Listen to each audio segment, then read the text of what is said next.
इस मुल्क की आवाम पे जिंदगियां तंग करके मुआशी बदहाली के लिए एक्सपोज करके अब जनाब चेयरमैन टांग पे पट्टी बांध के वहां बैठ गए हैं।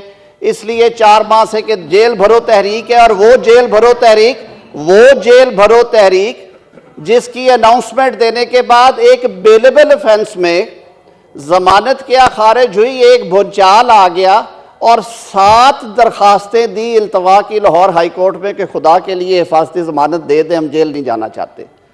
खुदा के लिए जमानत दे दें, हम जेल नहीं जाना चाहते। जेल सिर्फ गरीबों के बच्चों के लिए है, गरीब कारकुनों के लिए है, जज्बाती बच्चों बच्चियों के लिए है, मेरे लिए नहीं है।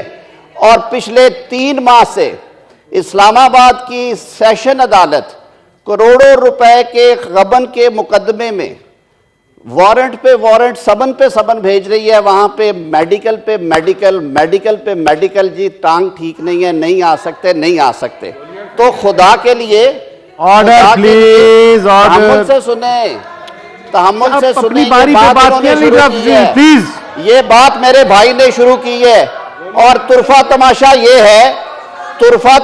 ये है कि यहां पे बात खत्म नहीं हुई, बात अब सुप्रीम कोर्ट तक पहुंच गई है।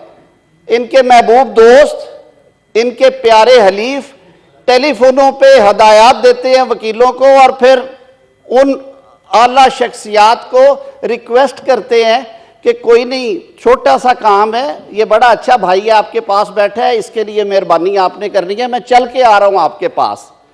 काश आज उस पर भी बात कर लेते। ऑडियो लीक तो कह दिया, लेकिन क्या इस ऑडियो लीक ने सारे निज़ाम का चेहरा जो है वो उससे निकाब नहीं हटा दिया? अदालतों की तरफ उंगलियां उठाने वाले अपने गिरेबान की तरफ भी देखें। पिछले दौर में लोगों ने 3-3 साल जेलें काटी हैं। अबूरी जमानतों के लिए मैनेजमेंट्स हो रही हैं जी कि अबूरी जमानत मिल जाए। तो खुदा के लिए इस मुल्क को चलाने के लिए मैं बारहा कहता हूं, हर वक्त सियासी मोड में ना रहा करें, थोड़ी सी संजीदगी लेके आएं। ये मनी बिल जो है, डॉक्टर आयशा साहिबा बैठी हैं, आपको तफसीलात से आगाह करेगी, जो आप लिख के दे के गए थे पिछले साल, जो रिव्यूज आपने साइन किए थे कि ये सारी स्ट्रैटेजीज होंगी, उनके तहत 840 अरब रुपए का टीका लग रहा था, जिसको हमारी वजारत खजाना की टीम ने बैठ के उसको 170 अरब पे रिड्यूस किया, और सिर्फ पुरतय्यश चीज़ों के ऊपर, सिर्फ उन चीज़ों के ऊपर करटेल किया टैक्सेस को, जिससे आम आदमी जो गरीब आदमी है वो सर मुतासर ना हो। बड़ी तफसील के साथ रोशनी डाली और अपने दिल की भड़ास निकाली लीडर ऑफ अपोजिशन ने। काश लीडर ऑफ, प्लीज बड़े तहम्मुल से आप मेरे लिए बड़े मोहतरम हैं, थोड़ी सी मेहरबानी किया करें। इस ऐवान की कुछ रवायात हैं, बड़े तहम्मुल से हम भी सुनते हैं, चाहे उसमें जितने भी रंग भरे जाएं, जितनी भी एग्जैजरेशन कर ली जाए, लेकिन कहते हैं कि बात अपनी बारी पे करनी चाहिए। और मैं दुख और तकलीफ़ के साथ सारा कुछ सुन रहा था। बिल्कुल रियासत को बचाने के लिए जाने भी हाजिर हैं। हमने तो कोई शब खून नहीं मारा, आपके अपने आप का साथ छोड़ गए और आपके करतूतों की वजह से उन्होंने छोड़ा। मेजॉरिटी है वो मुल्क का चीफ एग्जीक्यूटिव होगा, वो कायदे अवान होगा, मिनॉरिटी वाला कायदे अवान नहीं होगा। और ये दिन दिहाड़े हुआ था, रात की तारीकी को आपने ऑप्ट किया।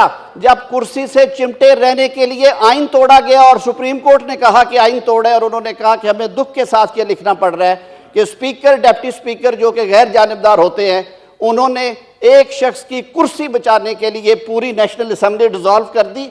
आपके मुंह पे कालिक मली है, किसी और के नहीं है। तारीख को दुरुस्त पढ़ा करें और तारीख में रहा करें, तारीख किसी को माफ नहीं करेगी। खुदा के लिए आज भी वक्त है, बैठा करें, आए बैठे, पहले ये मईशत की जो बर्बादी कर गए हैं इसके लिए ताउन करें। सारे पाकिस्तानी हैं हम कोई ना आप सरहद पार से हैं ना हम सरहद पार से हैं। हमें इस मुल्क को मिलके बचाना है, इस मुल्क को मिलके चलाना है। गरीब आदमी को आप पैगाम दे रहे हैं या जज्बाती तकरीरें करके आप अपने गुनाहों पे पर्दा नहीं डाल सकते। इसके लिए तारीख फैसला करेगी, कोई और नहीं करेगा। जनाब चेयरमैन, मैं इससे ज़्यादा वक्त नहीं लूँगा।